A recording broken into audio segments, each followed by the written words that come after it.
ఇంటిల్లో 10 life అనుకున్నారేమో, కాదురా బాబు, ఇదంతా BTech bachelor routine. Matter ఏంటంటే పొద్దున్నే 7:15 లేచి 7:30 కాలేజ్కి వెళ్ళిపోను. అది చూసి మా రూమ్ వాళ్ళంతా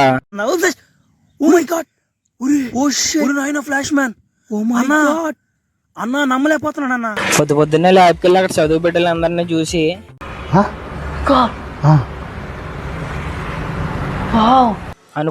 అనుకునే లోపే సర్లే అని మనోడిని వీడియో తీస్తుంటే ఎలా భయపడుతున్నాడో చూడండి.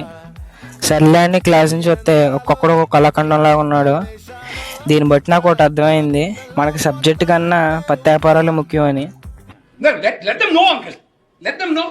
వీడే సాయిగాడు చూడండి, కెమెరా ముందుకు వచ్చి హాయ్ చెప్తున్నాడు. ముందు వీడియో ఎందుకు తీసా ఉన్నాడు, మళ్ళీ తర్వాత నన్ను వీడియో తీయని హాయ్ చెప్తున్నాడు. చూడండి వీడిని చూడండి, శుభ్రంగా బిగ్ బాస్ చూసుకుంటున్నాడు క్లాస్ లోకి వచ్చి ఇయర్ ఫోన్స్ పెట్టుకుని. బిగ్ బాస్ అయిపోయిందో లేదో గారు మా వాడు మాత్రం ఎన్నాలని వదలడం కదండి. మార్నింగ్ బ్రేక్ఫాస్ట్ కింద ఈ ఫుడ్ మిక్స్ అయితే ఒకటి తీసుకున్నా, దీనికి 30 రూపాయలు అయితే తీసుకున్నాడు. పర్లా బాగానే ఉంది. మరి తర్వాత రూమ్ లో డంబుల్స్ అయితే కనబడ్డాయి. ఆ డంబుల్స్ తీసుకుని యూట్యూబ్ ఓపెన్ చేస్తే వాళ్ళు ఏవేవో చూపించారు ఎక్సర్సైజ్లు.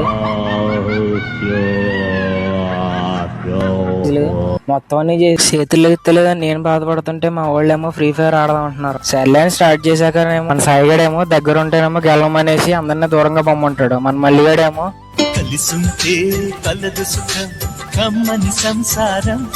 మా వాళ్ళు గేమ్ ఆడేదానికంటే కోఆర్డినేషన్ ఎక్కువ ఉంటే ప్రతి ఒక్కడిగానే. సర్లే కానీ ఇలా మన రోజు అయితే గడిచిపోయింది ఏదోలాగా. చూద్దాం రేపు ఎలా జరుగుద్దాం. Thanks a lot. And thanks a lot. Thank you.